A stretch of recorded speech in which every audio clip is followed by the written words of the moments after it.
Hello guys, আসসালামু আলাইকুম। আশা করি সকলে ভালো আছো। তো আল্লাহর রহমতে আমরাও ভালো আছি। তো এখন বাজে সন্ধ্যা 7টা। তো মেয়ে বলতেছে আম্মু সন্ধ্যাবেলা নাস্তা বানিয়ে দাও।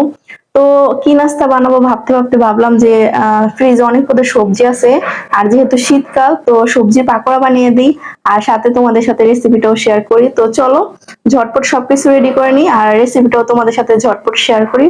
তো চলো পুরো ভিডিও সাথেই থেকো। তো এই যে দেখো এখানে সবজি নিয়ে নিছি। তো এখানে বাঁধাকপি নিয়ে নিছি, একটা আলু, একটা গাজর, কাঁচামরিচ, পেঁয়াজ আর ধনেপাতা। তো 1 সেকেন্ডে কেটে নিচ্ছি, চলো ঝটপট। তো দেখো গাইস, এই যে সবকিছু রেডি করে নিছি, যা যা লাগবে এখানে দেখো সবকিছু সুন্দর করে কুচাই নিছি। এই যে ধনেপাতা দেখছো, ধনেপাতা, তারপরে এখানে আছে গাজর, তারপরে এখানে বাঁধাকপি, একটা আলু, তারপরে এখানে হচ্ছে মুসুরির ডাল আর আতপ চাল ব্লেন্ডার করে নিছি, পেঁয়াজ কুচি, কাঁচামরিচ কুচি।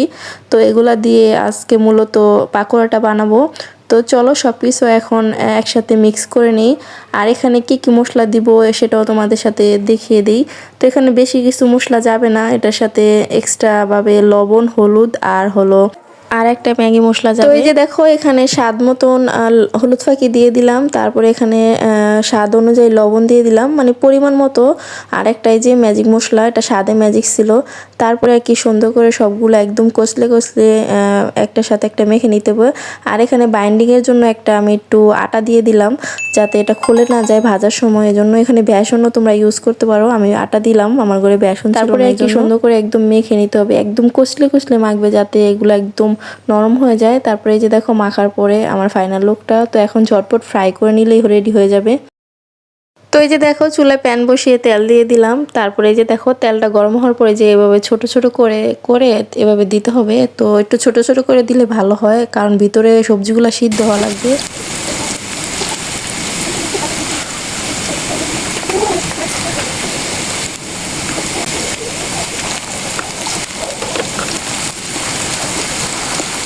এখন দেখো এই যে ভাজা কমপ্লিট হয়ে গেছে। আমি 2-3 বার করে উল্টে পাল্টে মচমচে করে ভেজে নিয়েছি। তো এখন একটা প্লেটে নামিয়ে নিচ্ছে। এই যে দেখো একটু সময় নিয়ে ভাজতে হবে, বললামই তো যে সবজি যেহেতু এগুলো সিদ্ধ হতে একটু টাইম লাগে। একদম চুলার আঁচটা লো ফ্লেমে দিয়ে আস্তে ধীরে ভাজতে হবে, একদম বেশি ফ্লেম বাড়িয়ে ভাজলে কিন্তু ভিতরে কাঁচা রয়ে যাবে। তো এই যে ভাজা শেষ, এখন উঠিয়ে নিলাম।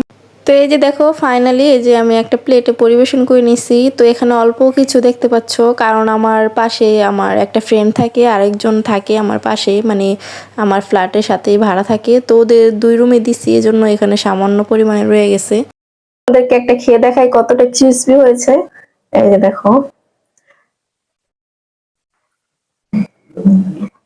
দেখো ভিতরে সফট আর উপরে ক্রিসপি, অনেক আমি সবজি দিয়ে বানিয়ে খেয়ে দেখো।